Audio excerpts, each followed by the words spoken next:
बोला आज कुछ लोग तीर्थ यात्रा पे जा रहे थे। वो जन्नत पाने में इतने मगन थे कि उनकी अपनी सुध बुध भी ना थी। काश हमारी भी आंखें हो पाते, हम भी कुछ देख पाते। क्या कह रहे हो हमारा बेटा, क्या कह रहे हो? अपनी भगन से निकलो, हमारा बेटा ही हमारी आंखें हैं। तब शरद कुमार ने ठान लिया उनको तीर्थ यात्रा अवश्य कराएगा। फिर वो गया बढ़ाई के पास, बढ़ाई को बोला मुझे एक कावड़ बनाकर दे दीजिए।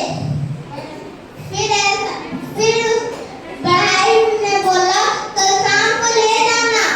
फिर ऐसा बोलते ही वो निकल गया। फिर वो शाम को आया और बोला मेरी कावड़ बन गए।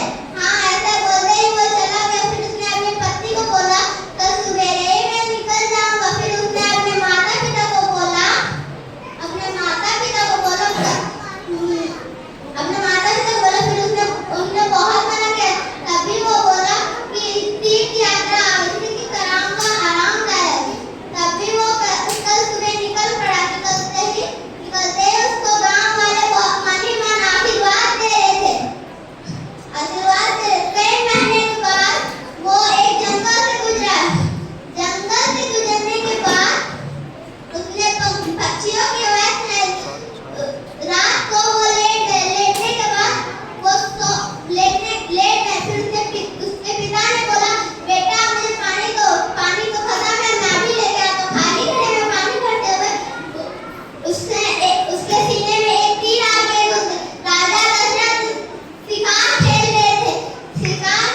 खाली घड़े में पानी भरते हुए उसने सोचा कोई जानवर पानी पी रहा है, इसीलिए बिना देखे ही तीर चलाते ही उसने इंसान की चीख सुनाई दी। फिर वो भागे गए। फिर उसने बोला बेटा मुझसे बहुत बड़ी गलती हो गई, आप मुझे माफ करना।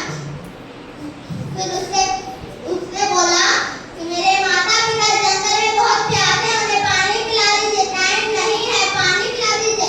ऐसा बोलते इसके प्राण निकल गए। फिर राजा दशरथ एक कंधे में उसको और एक हाथ में घड़े में पानी लेकर उसके माता पिता के पास गए।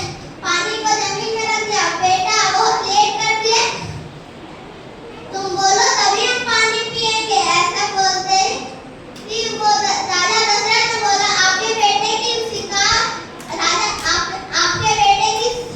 देहांत हो गए मेरे हाथों से। ऐसा बोलते ही